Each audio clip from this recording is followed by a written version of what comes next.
मध्य प्रदेश लोक सेवा आयोग में विभिन्न पदों के लिए आरक्षण से ज्यादा कोटा देने को लेकर एमपीपीएससी अभ्यर्थियों ने लोक सेवा आयोग के मुख्यालय पर पहुंचकर परीक्षा परिणाम निरस्त करने और आरक्षण में हुई गड़बड़ी को लेकर प्रदर्शन किया। लोक सेवा आयोग के मुख्यालय पर प्रदर्शन करने पहुंचे छात्रों ने मांग की है कि 2019 में हुई परीक्षा परिणाम को निरस्त किए जाएं, साथ ही आरक्षण में हुई गड़बड़ी को जल्द ही ठीक किया जाए। उनका कहना है कि 27% का आरक्षण का जो मुद्दा उच्च न्यायालय में 24 मार्च को सुनवाई के लिए है, उसकी सुनवाई जब तक नहीं हो जाती तब तक उस पर रोक लगा दी जाए। इसे लेकर अभ्यर्थियों ने मध्य प्रदेश लोक सेवा आयोग के अधिकारियों को ज्ञापन सौंपा और मांग जल्द पूरी करने की बात कही है। ये सभी विद्यार्थी वो हैं जो मुख्य परीक्षा 2019 जो आपकी 21 मार्च से आयोजित होने वाली है उसको देने जा रहे हैं। मध्य प्रदेश लोक सेवा आयोग के द्वारा 2019 का जो परिणाम दिया गया है उसमें कई विसंगतियां पाई गई। उन विसंगतियों के आधार पर विद्यार्थीगण आपके हाई कोर्ट जबलपुर गए, जिसकी अंतिम सुनवाई 15 मार्च को आपकी लंबित थी, जिसमें यह निर्णय आना था कि मुख्य परीक्षा हो या ना हो, लेकिन वह प्रकरण नहीं सुना गया और अगली सुनवाई हमें 26 मार्च की दी गई है। तब तक मुख्य परीक्षा हो जाएगी। यदि मुख्य परीक्षा हो जाती है तो उस परिस्थितियों में जो प्रारंभिक परीक्षा के परिणाम में विसंगतियां हैं उसके आधार पर परिणाम में बदलाव आएगा और उस बदलाव में कई विद्यार्थियों के हित जो हैं वो दांव पर रहेंगे। ऐसी परिस्थिति में हमारा निवेदन सिर्फ इतना है कि आप मुख्य परीक्षा में जब तक की न्यायालय प्रक्रिया पूर्ण नहीं हो जाती है तब तक आप परीक्षा ना लें, ताकि किसी भी विद्यार्थी का हित दांव पे ना लगे। आज कौन सा दिन है? आज हमारा दूसरा दिन है यहाँ पर। कल भी आए थे, कल ज्ञापन सौंपा गया था। हर बार ज्ञापन ले लिया जाता है लेकिन हमें ठोस कोई कार्यवाही के ऊपर आश्वासन नहीं दिया जा रहा है। आज किस तरह का कदम उठाया नया? कब तक रहेगी अनिश्चितकालीन है? देखिए, एक सीधी सीधी बात है, विद्यार्थी क्या कर सकता है? विद्यार्थी अपनी बात को शांतिपूर्ण तरीके से कह सकता है। हम लोग भी यहाँ पे शांतिपूर्ण तरीके से कह रहे हैं।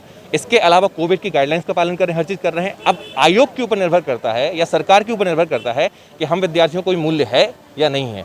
हम लोग लगातार आए हैं, लगातार आने का प्रयास करते रहेंगे, लेकिन ये विद्यार्थी जो 21 तारीख से पेपर देने वाले हैं, मुख्य परीक्षा की तैयारी कर रहे हैं, इनका भविष्य दांव पे है, ये कब तक आकर यहाँ पर आयोग के सामने अपने हकों के लिए भीख मांगते रहेंगे? कितने विद्यार्थी प्रभावित हो रहे हैं इससे?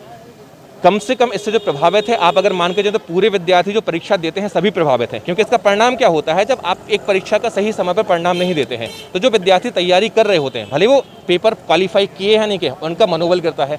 दूसरा, 10,000 के आसपास विद्यार्थी वो हैं जो आपके परीक्षा दे रहे हैं, तो उनके मन में एक चिंता है, मेंस होगी, मेंस नहीं होगी, हो गई तो कोर्ट का स्टे आएगा या नहीं आएगा, क्या हमें बाद में हम सूची में रहेंगे या नहीं रहेंगे। आप सोचिए, एक विद्यार्थी रोजगार के लिए मारा घंटों तैयारी कर रहा है और उसके बाद में उसके मन में एक डर है कि उसका सिलेक्शन होगा या नहीं होगा, वो कैसे मुख्य परीक्षा अच्छे तरीके से दे देगा? एग्जाम स्थगित नहीं होती है तो उस स्थिति में आप क्या करेंगे फिर? देखिए, अगर एग्जाम स्थगित नहीं होती है तो हम लोग तो इसी तरीके से प्रदर्शन कर सकते हैं और प्रदर्शन करने की कोशिश कर सकते हैं, लेकिन बात यह है ना कि अगर एग्जाम होगी तो होगा क्या?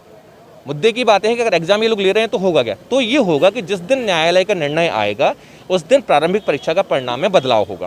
उच्च शिक्षा विभाग के किसी प्रतिनिधि से अभी तक आपकी बात हुई है क्या? हम लोग, आपको एक सिंपल सी बात बताऊं, बड़े लोग जितने भी हैं इनमें से किसी का समर्थन हम लोग को मौजूद नहीं है। हम साधारण विद्यार्थी हैं, अपनी बात कहने के लिए यहाँ पर आए हैं। किसी से भी बात, ट्विटर के लिए आप अगर देखेंगे करीब 2,500 लोग अभी ऑनलाइन हैं, ट्वीट कर रहे हैं, वहाँ भी हम लोग लगातार बात कर रहे हैं।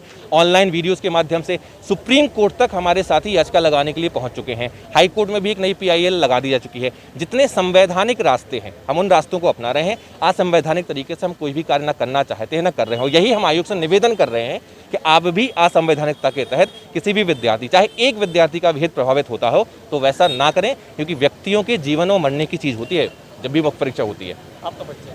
मेरा नाम आनंद मिश्रा है। सभी छात्र 2019 की PSC की परीक्षा, जिसका प्रारंभिक परीक्षा परिणाम घोषित किया गया है, उसकी मेंस की एग्ज़ाम 21 मार्च से शुरू हो रही है। ये सभी लोग प्रारंभिक रिजल्ट को लेके कोर्ट गए हुए हैं। 43 याचिकाएं लंबित हैं। इनका कहना है जब तक कोर्ट से डिसाइड नहीं होता एग्ज़ाम को स्थगित किया जाए, पर क्योंकि मैटर कोर्ट में चला गया है, वहाँ डिसाइड हो रहा है, वहाँ से कोई स्टे नहीं है, तो PSC is going ahead with the exam. आरक्षण को लेकर इनका कहना है कि ज़्यादा दिया गया है, कम दिया गया, वो सेटिस्फाइड नहीं है, पर क्योंकि मध्य प्रदेश शासन आरक्षण तय करने के लिए रिस्पॉन्सिबल है और OBC के आरक्षण को 14 से 27% किया गया है, इसके बारे में जो भी जवाब है मध्य प्रदेश शासन बता सकता है।